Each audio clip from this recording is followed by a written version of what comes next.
My name is Daniel, and when I was a kid, I lived with my father. After my parents separated, I stayed with him, not because of some legal battle, but because my mom simply didn't care. She had other priorities. A new man, a new life. I was a quiet 12-year-old, and honestly, it felt better that way. My dad was the only constant I had. He wasn't rich or anything like that, just a decent, kind man who did his best. He cooked, he helped me with school, and even when he was exhausted from work, he always made time for me. Every evening, we'd have dinner together, just the two of us.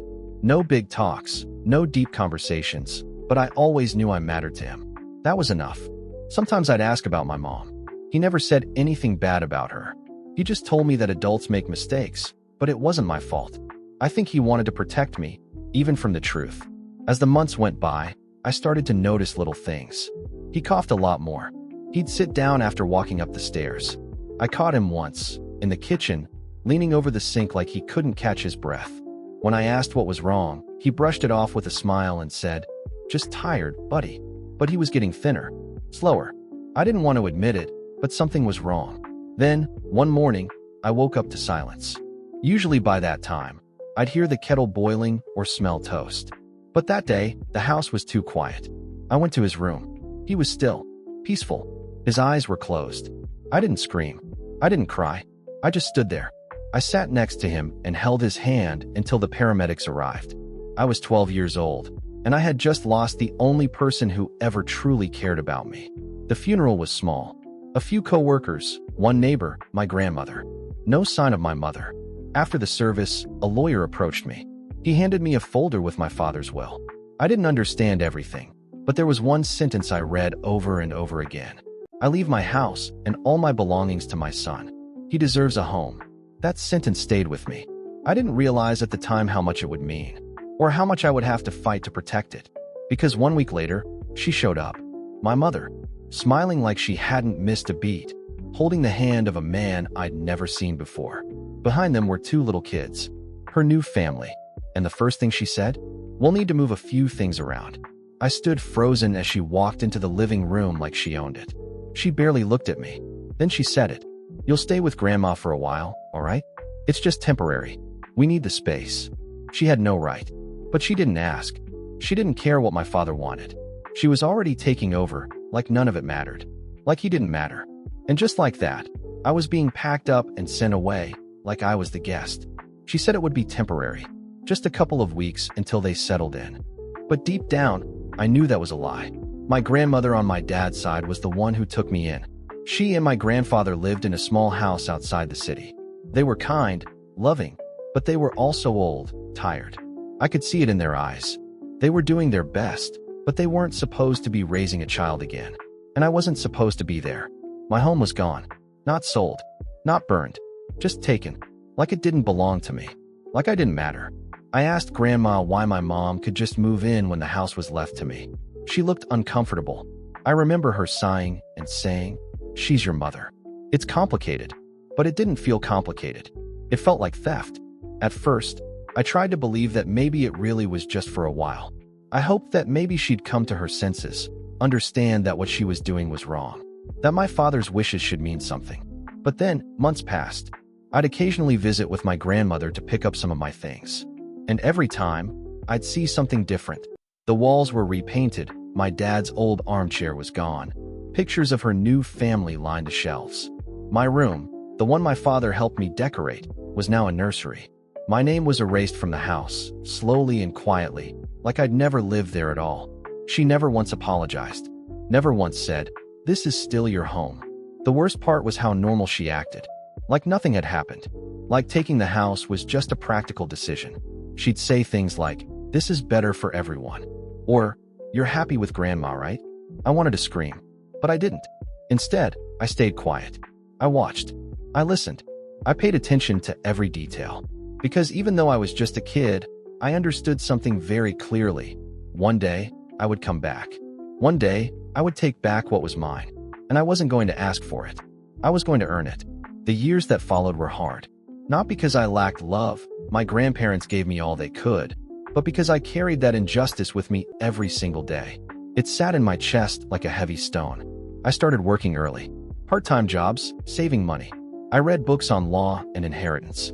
I looked up everything I could find about wills, property rights, and guardianship. Every birthday, every milestone, I thought about that house. Not because of the bricks or the furniture, but because of what it represented: my father, his love, his protection, his belief that I deserved a home, even if he couldn't be there anymore. And they were living in it like nothing ever happened. I never forgot that. By the time I turned 18, I was no longer that scared, helpless boy. I had grown up, not just in age, but in determination. I wasn't just going to let her take everything without a fight. Not anymore. I had spent years gathering information, quietly.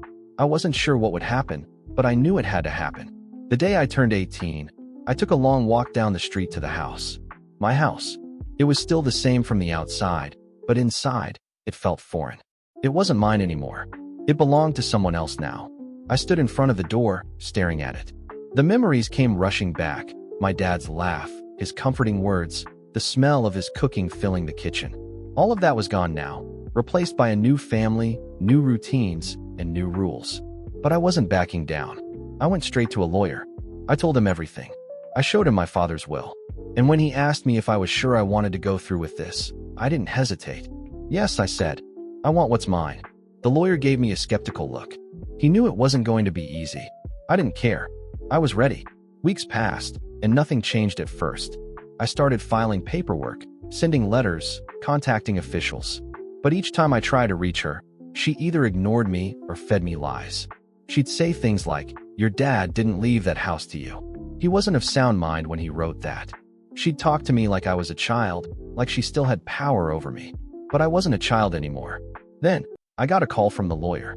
It was happening. We were going to court. The day of the hearing, I stood in that courtroom with a calmness I didn't know I had. My mother was there, of course, sitting in the front row, with her new husband and her children. She looked at me like I was the one in the wrong. The look on her face said it all. "Why are you making this so difficult?" But I didn't care about her look anymore. I didn't care about her manipulation or her guilt trips. I had waited too long for this. The hearing went on for hours. I presented my evidence. My lawyer spoke for me. But every time my mother spoke, it was the same thing. "Daniel is just a kid who doesn't understand. This house has always been mine." She lied. She tried to twist the truth. She played the victim. At one point, I could see the judge's frustration.